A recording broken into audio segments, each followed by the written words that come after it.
Hello, everybody. Welcome. We're back again live from MCC headquarters. And as always, we want to thank you for carving out a little time today to join us for our 5th mini Webby in a series running all the way through November 1st. These webinars are down and dirty, no nonsense, get to the point so I can get on with my day size, and they've really been a lot of fun. Today's webinar promises to deliver more bite-sized goodness as our friend Shelly Simmons breaks down the difference between helping and enabling. Hello, this is real talk time. But before we launch into today's presentation, we'd like to pause for just a moment and thank Maddie for allowing us to be here today. We are grateful for your time, commitment, and of course, your webinar platform, all of which allow us to gather today and share ideas. Thank you, Maddie. Also, just a quick reminder that we try very hard to honor our commitment to deliver these webinars in under 30 minutes. To stay on track, we queue questions until the end of the presentation, at which time we'll have a short Q&A session. That being said, you don't need to wait until the end to ask. Go ahead and submit your questions as they come to you. There's a green widget button at the bottom where you can submit questions, and don't be shy. If you're thinking it, someone probably is too. Okay, I'm pretty excited to introduce you to our presenter today, Shelly Simmons. Shelly and I met back in 2015, and she had been doing some amazing work in her community, but she knew that there had to be a better, easier way, and was looking for any and all kinds of advice to streamline her programs and to improve her life saving. So Shelly is the division manager for Greenville County Animal Care in Greenville, South Carolina. She serves as the vice president for the South Carolina Animal Care and Control Association. She manages the largest open admission government shelter in South Carolina and has been helping people help animals for 22 years. Together with her remarkable life-saving team of volunteers and staff, Shelly has implemented an array of innovative ideas and best practices that have decreased her shelter's annual intake by 10,000 animals. That's a 50% decrease over a 10-year period. Along with her managerial duties, she now focuses most of her efforts on shifting the community's view of a government-run animal shelter all around her region and serving as a key resource center for the No Kill South Carolina initiative. When Shelly's not working hard, she plays hard. She's an emphatic traveler who enjoys hiking, camping, photography, art, and music festivals, and any other outdoor activity that she can fit into her full schedule. When she is actually home, she shares her space with 2 rescued shelter kitties, Jinxie and Miko. So Shelly, take it away. Thanks, Cameron. Thank you to Million Cat Challenge, and thanks to Maddie for letting me share Greenville's story today. Thanks to all of you who are on the webcast today for joining me, and to learn more about our achievements here in Greenville County, South Carolina. So my goal today is simple. It's to inspire you to think differently, to not be afraid of change, and to feel confident that you can achieve the same things for your own agency and community that we've seen happen here in Greenville. Today we're going to go over the strategies that we used here to lessen our community's dependence on animal care and control to solve problems related to animals. But before we dive too far into that, I just want to share a little bit of general information about our shelter for some perspective. So Greenville County Animal Care is the largest shelter in South Carolina, and our physical capacity is about 260 cats and 310 dogs. Of course, that's not our capacity for care, but that does give some perspective on the size of our facility and our operation. And at one time, sadly, we were trying to operate that way despite our capacity for care. So Greenville County is the largest county in South Carolina by population, and Spartanburg County is the 5th largest. And together we serve close to 300,000 households. We have a total of staff of 75, and we have about 100 active volunteers. Our budget is about $5 million, with about $4.5 million of that coming from the county general fund, and an annual donation expense budget of somewhere close to about $500,000 annually. So the presentation that I'm going to give today is going to talk about 5 key strategies that we implemented and their impact on intake and life saving in our community. And they include what I mentioned here: changing the mindset of staff in our community, diverting community cats out of the shelter and back out into the community where they were found, changing our hours to better manage the flow of animals based on our capacity for care, asking people to make appointments, and providing resources that help them rehome their pets, and finally, how we've been working to reduce our community's dependence on calling animal control.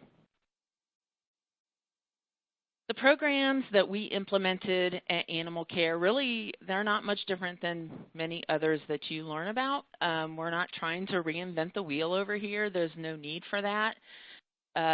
The strategies that organizations like Million Cat Challenge, Target Zero, and Best Friends have, that if you put them in place, they work. I'm not here today to explain how to implement those strategies.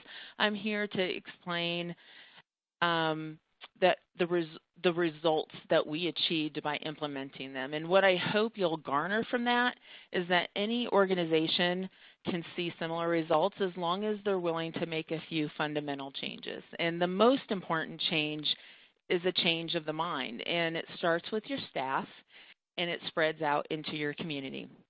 And we've been saying yes to almost everything our community wants, but not necessarily in the most helpful way. Animal care and control in this country has traditionally been enablers rather than helpers in our community. We've cultivated a "we'll solve your problem for you" mindset with the public, and we need to stop being enablers and instead become the premier resource for our community when it comes to animals. We need to cultivate a "we will give you the tools to solve your problem" mindset instead. When we can do it effectively, then people who can make change happen, they become the hero in the story, and they become invested. And so the first strategy is to change the mindset of as many people in your community who are stakeholders to life-saving. And that strategy centers around understanding the difference between helping and enabling. And I've put up what I think the definition of each is up on the screen. If you can read the difference here between helping and enabling and it clicks easily for you, then that's awesome, But for others, it might take more time and it might take more explanation of what exactly it is that we're enabling in people. For some people, it's harder to see that what we're doing is not helping as much as what we really think it is. So enabling is helping. Enabling helps a person in a way that feeds a dysfunction. What is that dysfunction? Well, it's a belief in our society that when we're faced with, when we're faced with a problem, there is someone always there to fix it for us. We've become a very complacent society, and we're used to things being brought right to us, guaranteed. It's like 2-day Amazon Prime delivery. We're always, we all first look to others rather than look to ourselves for answers to everyday problems. And this is absolutely true when it comes to animal problems. Most people will not search for a lost pet's owner, not when they can simply call animal control to pick it up or bring it to the shelter. Most people they're okay with outdoor cats, but they're not going to trap them or take them to a clinic and have them fixed. Most people could find a good home for their pet if they can't keep them anymore, but they're not really very good at planning ahead. And why plan ahead if there's a service that will rehome their pet for them? And if that annoys you when you think that people could do these things but they don't, you also have to realize the role that we had traditionally played in forming that mindset to begin with. Are you available 24 hours a day to pick up strays for your community? Does your animal control officers pick up field owner surrenders? Do you allow people to surrender their pets anytime they're open? Do you trap and remove unwanted cats from people's yards and don't return them? Do you see those services as helping people, or do you see that as enabling people? And as I talk about some of the other strategies that we use to affect change in our community, I do so with the focus on how we empower people to try to tackle animal problems themselves, because I see that as helping. I truly believe that more than anything else, that's the key to solving pet issues in our communities. So before I move on, I'm going to try out this. I'm going to try something out. I'm not much of a tech guru here, so we're going to see how this goes.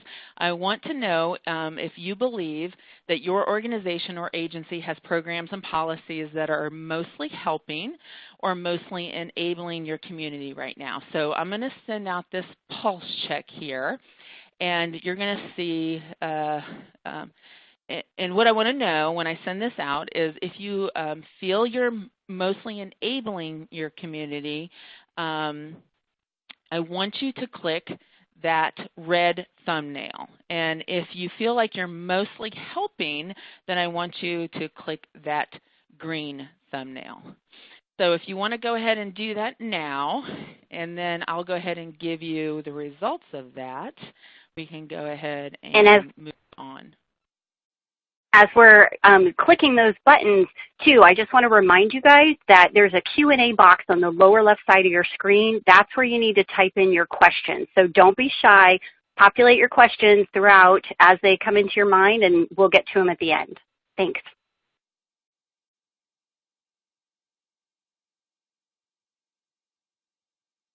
Okay, so I know you guys can't see the results, but I can on my end, and what I see so far is that it's running about even. So with about 75% of you having responded, it's running about even. A little more of you feel like you're enabling than helping, but it's running about even, so that's good. So I'm going to go ahead and end the pulse check so we can move on because we don't have a lot of time here, and we'll go ahead and move on to this next slide. So the very first thing that we tackled to reduce intake and increase life-saving was what to do with community cats. And you know, one of the things that Cameron taught me was learning how to divert community cats is the fastest, most effective life-saving method that you will ever implement in your shelter. And it's also the #1 time-saving method you're ever going to implement in your animal control procedures. And we started our community cat program in May of 2016, and at that time our shelter had 215 healthy cat cages. We had 45 isolation cages in our facility, and every single cage in our shelter was full. We always had sick cats waiting to get into our sick hold rooms for treatment. We euthanized cats every single day, and only about 4 out of every 10 cats that came in ever made it out alive. So within 8 months of implementing a community cat diversion program, we had added double compartment cages to most of our cages. We repurposed 2 cat rooms for other needs, and now we rarely have more than 20 or 30 cats in our facility with the exception of kitten season. So our sick hold rooms are almost always empty now, which is just phenomenal for us. So how we make this program successful is that we depend on our citizens to actively TNR. There are not enough animal control officers in any community available to trap enough cats to solve the cat overpopulation problem. But as soon as you introduce that as an option to people, they will expect it rather than do it themselves. When you remove that as an option, people step up to the plate. I mean, they really do step up. So this is what community cat diversion looks like for us. Almost 65% of our community cats will enter and leave our spay-neuter clinic by way of citizens who are actively performing TNR in its full capacity. We don't send animal control officers out to trap cats for people at all. But if someone does bring us a cat and then refuses to come back for it, our animal control officers will return it to its outdoor home area. TNR is free for anyone in our community, and you don't have to make an appointment. You can just drop it off. And we perform about 50 TNR surgeries per week, and that's just in Greenville County. We do service 2 counties, but that's just Greenville County statistics. So one very important piece of the life-saving puzzle for us has been to decrease the hours that we are open for stray intake. Prior to the change, we were open 42 hours a week for public drop-off 6 days a week, and now we're open just 20 hours a week, 12 to 4, Monday through Friday. So we decreased our intake hours by more than half. And we didn't do it with the singular purpose to lower our intake numbers, although that certainly was a great incentive. By closing for the evening and weekend hours, people stop and think about where these pets are coming from. And the bottom line is that these animals are not abandoned, and they're not strays most of the time. They're just lost, and that's what we wanted people to start thinking about. They have owners. They just got turned around, or they were wandering a little too far from their home, usually within a block or 2 of their yards. And so now that there isn't as convenient of hours to drop off a wandering pet, people actually identify a pet that they find as being lost and not stray. And rather than take them and drive them half an hour or more to a shelter, they spend that half hour and look for their owner. And that's how it should be, and it works. The reduction in intake hours has not only improved animals being returned to their owners, it reduced public drop-off by more than half for us. So once we tackled community cats and intake hours, we began to look at capacity for care and how to better manage the flow of animals through our shelter. And some naysayers think appointments are just to make intake numbers go down and no-kill numbers look good. And for those who think that, I want you to think through something really important. We're all expected to make appointments for non-urgent services we receive, like doctor's appointments and dentist appointments, your taxes, your car services, and things like that. Yet some people think that we must keep our animal shelters open like an emergency room or an urgent care center for people who are rehoming their pets, and that's a foolish way of thinking. Doctors and dentists and car care centers have us make appointments so that they can maximize and get the most amount of people in their doors. And if you think about our spay-neuter clinics, we work the same. The same is true there. We ask people to make appointments to fix their pets. And that doesn't slow down how many spays and neuters we do. Appointments make it more efficient, so it's more organized and we can perform more spay-neuter surgeries. The same is true for appointments for animals entering into a shelter. Setting up appointments doesn't mean you lower the number of pets that you can help. And that's one of the concerns that I often hear, is that by requiring appointments, we turn animals away who need our help. But we can actually help more animals to a life-saving outcome. So the question, of course, that I then get is, well, then why do your owner surrender numbers go down and not up? And so now I'm going to burst your bubble a little bit here, because I'm going to tell you that we're not as magical of people as you might think. Your neighbor down the street can be just as effective at finding a good home for their pet as we are, but they just don't know where to begin the process. We're the experts at that. So when we share those expert tools and resources that we have with people, while at the same time asking them to wait a while to make sure space is available to ensure a positive life-saving outcome for their pet, more than 50% of the time they're successful. And that's not just at our shelter, but at animal shelters all over the country. When you stop enabling and you instead offer people the help that they really need, they find solutions to their own problems, and great things can happen. Believe it or not, we actually have started asking our community to make appointments to drop off pets that they lost, and they don't even own them. This is included in the 5 strategies. It's just something I wanted to mention. We asked our citizens if they would like to make an appointment to drop off the stray pet that they found so that we can better manage the flow of animals into our shelter. We set the appointment for 1 to 3 days out. We offer them whatever they need to care for that animal, like food or crates or bowls. We educate them on how to look for their lost pet's owner and how to complete a lost pet report. And so far the results have been really good. Like of the lost pets that we were able to get people to keep and make appointments, less than 20% of the cats were returned. So it's been a success. We've only been doing it for a few months, but we're going to continue to do it. The public has been very supportive. And finally, we have worked really hard to change the mindset of our officers in the community that animal control's focus should be on animal cruelty laws and public safety.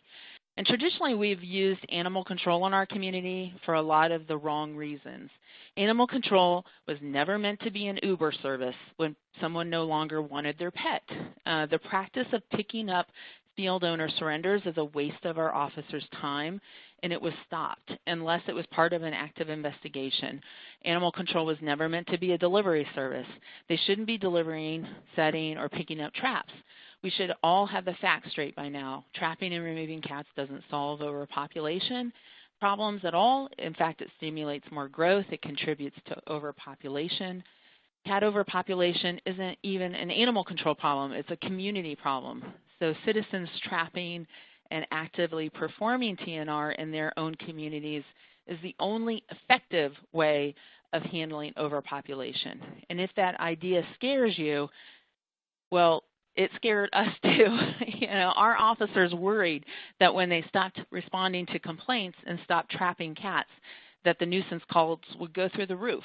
But after we stopped picking up cats and we started our own community cat program, we saw a 15% decrease in nuisance complaints coming in, not an increase, and our animal control pickups went down 82%. The only reason why they're not down 100% is because we still do, of course, respond to injury calls. We respond to cruelties and hoarding seizures, but that's it. And so by changing the mindset to helping versus enabling and implementing a variety of programs that reduce shelter intake, we've seen an 87% decrease in cat euthanasia in just a few years. The strategies and new mindset also decreased our length of stay, a total of 11.5 days over the last 5 years. And the best and easiest way for us to increase life saving is to decrease the number of animals that must enter into our shelter. So mindset change and managed intake programs has resulted in 5,000 fewer cats coming in and a 60% decrease in cat intake in just 3 years. Now, I'm going to say, intake figures are not based on just managed intake programs alone. It's also important to offer subsidized spay-neuter to bring down those cat and kitten populations. We offer a lot of free spay and neuter.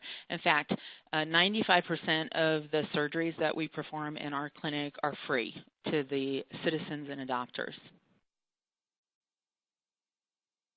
I believe that the number of kittens coming into shelters are a direct reflection of what's happening out in our community, and the more kittens coming in, of course, means the more kittens that are being born in the streets. And as you can see, we've seen an enormous drop in the number of kittens entering. We place up 3,000 altered cats and kittens back outside each year for free.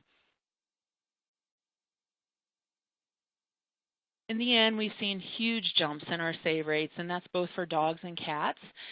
But the increase in our cat save rate of more than 35% in just 3 years is our most impressive figure. We still have a ways to go with saving every savable kitten.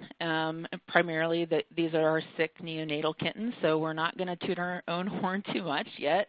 But I believe the graph shows that intake diversion, managed intake, and surrender prevention programs, along with robust targeted spaying and neutering, really does work. And I'm going to end it with just kind of saying that, what we've achieved in such a short time can be achieved by any community. We're not unique. We're not special, other than we were willing to accept change. We're trying new ideas, work through the ups and downs that change always brings. And for those of you who are scared to make changes like these, just remember that, it's either saying one day or day one, and you really have to decide which. And, I'm going to assume that there's probably some directors and animal control supervisors or shelter managers listening, and that some of you who are listening are not really probably feeling as confident as I sound right now about implementing changes in your own community. And I know that some of you listening might feel as though there are barriers in your organization or your leadership or funding. And I want you to know that you're not unique, in feeling that way. And if you're listening and you're inspired despite feeling that way, don't believe that for 1 second it's going to be easy, but also don't believe for 1 second that it can't be done.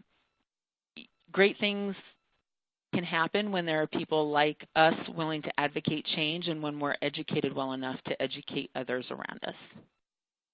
And I'm going to end it there because I know I've run over a lot on time. So I'm going to open it up to questions if there are any. Shelly, that was amazing.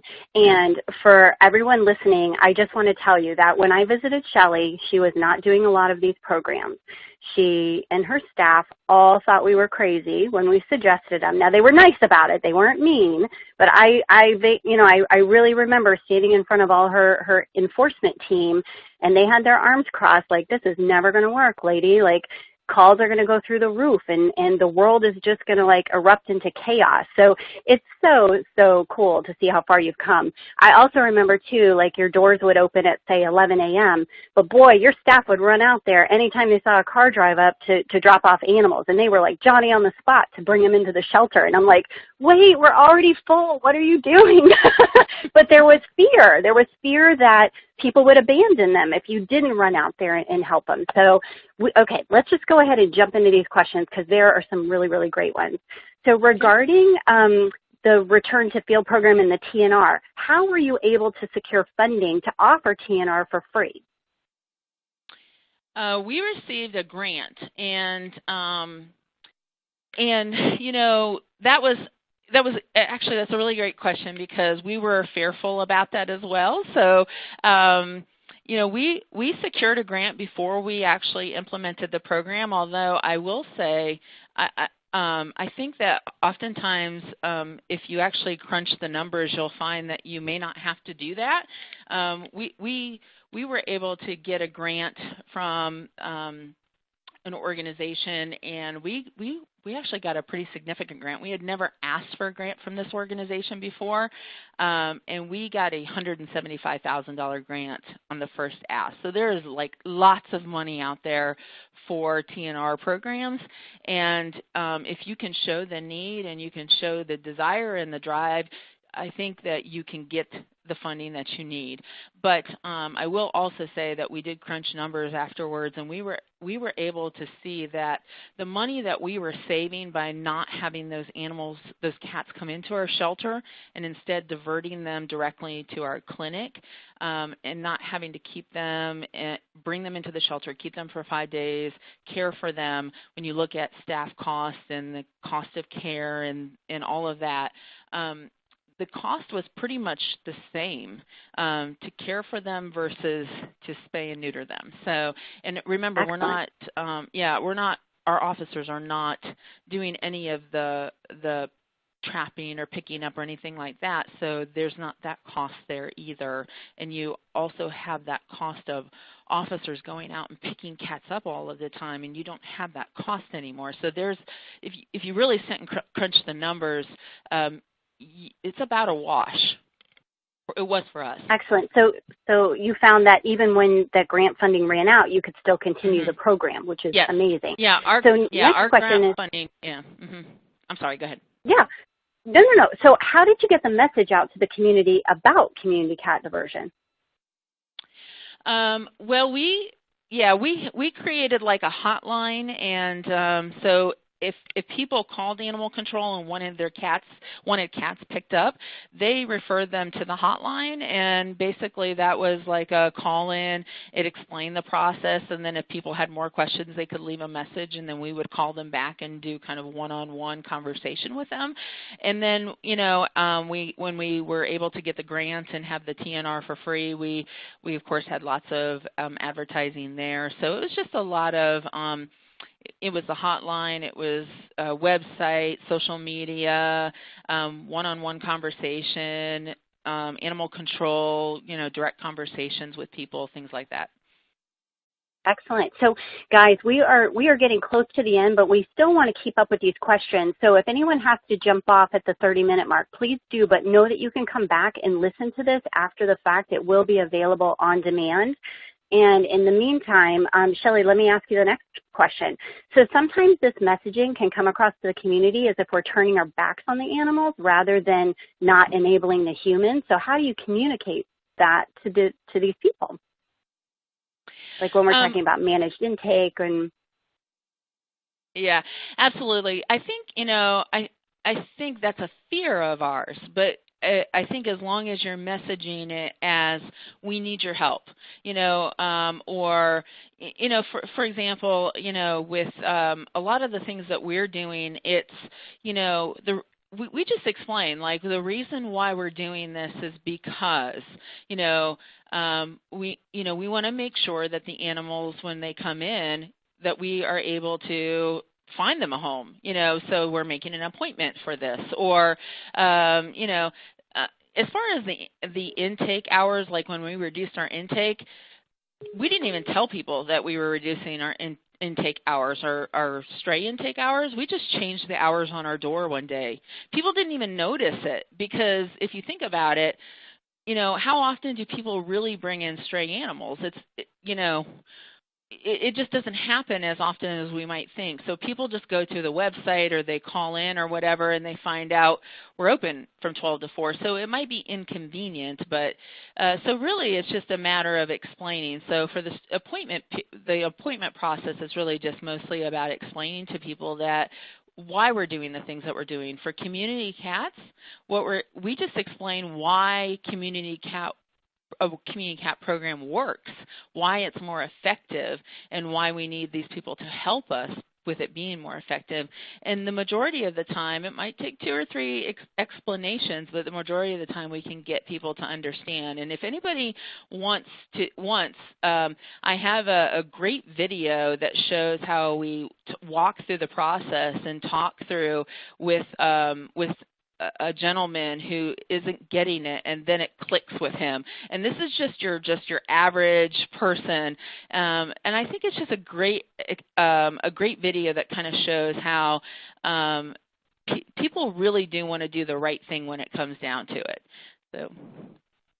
I totally agree with that, Shelly, and I love that you guys wore those GoPros and were videoing this, because it truly is just about having a conversation with someone.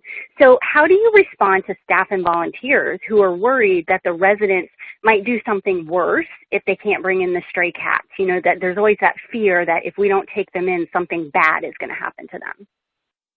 Sure. I think, there's always going to be that fear that might be there, but I think that that's, for the most part, an unnecessary fear. Usually the reason why people make those kind of threats is because they're frustrated. And they're frustrated because they're frustrated with the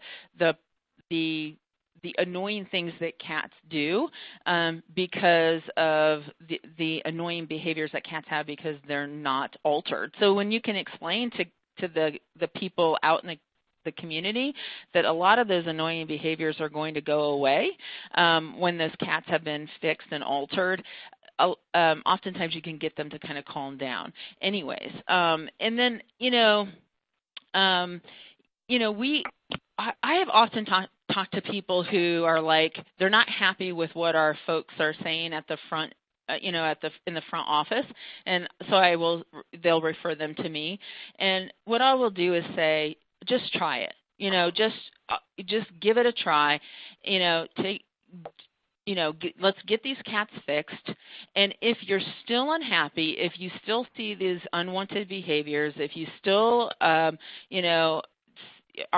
unhappy with the whole process, or you don't want these cats on your property, after 6 weeks, call me back. And we've been doing this since May of 2016, and I have yet to have a single person call me back and say, I want these cats gone, because the behaviors that are associated with the things that people hate, or dislike about cats go away. And so I think, really when it comes down to it, if staff and volunteers understand that the reasons that people really don't like or might be upset about cats, those things go away anyways whenever cats are spayed and neutered. And if we can relay that properly to individuals and people, then I think we can allay those fears. And it's not that we've never made an exception. If we really feel like somebody is going to hurt an animal, we would still take that animal in. Well, and ironically, we're seeing the same thing in every community that's doing this program. So this isn't just a Greenville, South Carolina phenomenon. This is really happening everywhere. So here's another question. How do you handle presenting your budget to governing bodies and having a decrease in intake but not a decrease in budget? So how do you talk numbers with those that are working with your budget and getting approval for this? Well, so I will say we have been very fortunate in that, we have had a very supportive county council, county administrator. I mean, they get it. They understand that life-saving costs money, and so whereas they're not nickeling and diming us, so they do understand. And so as far as whereas we have been able to take funding and that where maybe we have saved money in one area, we have been able to use it to implement a program somewhere else. So it's not that it's being absorbed for other life-saving programs, and that's how it's explained elsewhere. It's not that, it's being used frivolously. We are able to explain where that money is being used and how it's being used, and that it's being used correctly. And I think that one of the other things that's important for animal shelter directors and animal control directors to explain to the community is how important it is to build a no-kill community and how impactful that can be. And and if you can kind of embrace that, and you can embrace that in your argument, I think that could kind of go a long way. And for us, we've kind of built that into our budget argument. That's part of why we need that money. It's important to build a no-kill community here in Greenville County, and so. Whereas maybe we're saving money now that these cats are not coming in, we now need that money to do other important things to save lives elsewhere. So for us, that's right. That's what we do, and that's how we. No, it's really great. It's all about shifting resources and stop doing the stuff that you don't have to do and put those same resources into the life-saving that you do need to do. So that is amazing. So switching back to trying to convince Good Samaritans who find the strays, how often are people resistant to keeping the strays for a few days? And do you ask them to post or promote them during that time? How do you counsel people who have found, say, a stray dog and what they should do with them, or cat? Well, when they agree to take them, we have them submit a lost report with us, so they don't leave without us knowing or having the information about the animal. And then, of course, we advocate. Like we have a lost pet coordinator here, so she will kind of go over, here's all of the things and the tips and the tricks of what you can do to help locate this animal's owner, and and try to get them to do those kind of things while they're waiting for their appointment. And we also talk to them about the possibility of keeping the animal, because some people are interested in keeping the animal anyways. And how they can do that and what to do if they're interested in keeping the animal. And so, that's part of the process that we use. What was the other part of the question? I'm sorry. No, I think you did that. And how often are people resistant? Like, how often do they actually say, sure, I can hold on to this animal? Well, we've only been doing it for about 2.5 months, and so I would say probably about maybe half of the people. And let me say that we are only focusing on. We're really focused on certain types of animals because. They're the animals that are most at risk in our shelter. So we're focused, of course, on kittens under 2 pounds, and then we're focused on large dogs because we are always running out of space for large dogs. And then there are certain times of year, so we might be, low on puppy cages or something, so we might talk to people who are bringing puppies at certain times of the years or certain time with kittens over 2 pounds. But it just depends on the time of year, but really it's a lot of focus on large dogs and kittens under 2 pounds. So it just depends really on that. And for those who are resistant, force it on them. We just explain the process to them, and we explain why it is that we're asking them to do it, and we try to make them be heroes. Like we try to make them look like heroes. Like, you are really going to help us out. You're really going to help this animal out. You're helping us build a no-kill community. You're going to be a lifesaver for us. And if people realize that, oh my gosh, it's full, and we're honest with them, like, we're really full right now, and it's not like, we're not saying this dog is going to be euthanized. We're not saying that, but we're also letting them know the truth behind the situation.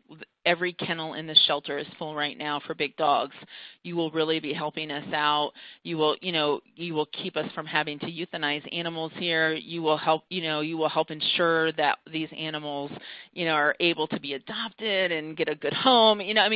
We keep it positive, but we also tell the reality behind the situation. Well, and the thing is, too, is that if you don't ask, you'll never get a yes, right? So we have to ask, and we have to tell people that we do need their help, and especially with the underage puppies and kittens, like, coming into a shelter is not always the safest thing for them. So, and again, most people don't bring these puppies and kittens to you so that they will get sick and die. They bring them to you for help. So I think that's really amazing that you're asking. So switching gears, and you did touch on this a little bit before, how do you handle those people who openly consider themselves a martyr? Helping them is enabling, but in their mind it comes across as, no one helps me, I'm the only one who cares, and they have no issue, like, posting it all over Facebook about how mean and horrible you are and your staff. How do we handle that? Right. What do you do with those people? What do we do? I think you've already pretty much explained it, that you just try to explain to them why you're asking them for this help, right? And that they do care a lot already, and you want to have them, like, be a part of your team, and because they do care about these pets, right? So I would think that's how you guys are doing that. Right. Yeah. So if someone who is upset because of a program or a policy that we've implemented that may, in their eyes, look like we're not helping an animal, typically, if I can have a one-on-one conversation with them, it may totally change their mind. And, it's amazing what happens whenever you can actually have a conversation with them and they're not learning about your programs and policies on Facebook. Because Correct. Really that's, it's amazing how, when you can explain things and you can explain how something actually works and the purpose behind it, people really can get on board. They can understand. And it's unfortunate that sometimes, social media can skew that. And you do have to always stay ahead and stay on top of social media, unfortunately, because they can really do a lot of damage. But really, I think most of the time people who are those types of folks really just don't always have their finger on the pulse of what's happening in the shelter, and they don't always have their finger on the pulse of what's happening out in the community, and it's our job to explain that to them. And so that's kind of how I handle it, as much as we can, as much as we possibly can. Awesome. So this has been such amazing information, and I've got one last question, but before we go, I just want to remind everybody to take a quick look at your green widget on the bottom of your screen. The widget has a menu of upcoming webinars for you to peruse and register, and there will also be copies of Shelly's presentation there so you can refer back to it later or maybe share it with people that weren't able to join today. And we do hope you join us again next Thursday when we'll discuss going big with community cat programs. But let me give Shelly one last question. And Shelly, you also touched on this before, but it's such a huge thing that we hear in every community, and it's all based around the fears of what's going to happen. So this question is, I completely understand the enabling versus helping problem, but if people refuse to help solve a situation, how do you deal with the fact that animals are likely to suffer and or reproduce in the absence of any action? Do you at some point act anyway to prevent animal suffering? I could answer this question for you, but you're going to be better at it. Well, yeah, I think it depends on the situation. I mean, certainly there's a time and a place to step in and help, or, to step in and take action. But I think that I will say that there have been plenty of times that we have had to call people's bluff. And I think it's just, it really is a case-by-case situation and scenario, and you really have to push the boundaries of your comfort zone, because we have for so long in this profession, in my personal opinion and in my personal experience. I mean, I'm not calling other people out and saying shame on you. I'm saying shame on me. I've been in this business for 22 years, and I'm guilty of this. We have been enablers for so long. I think that I have had to push my own boundaries and say, you know what, I don't think this person really is going to. I think if I just step back and let this person do what's right, they're going to do what's right. But yes, there are times, and I'm going to give you one. I'll give you one example. Community cats.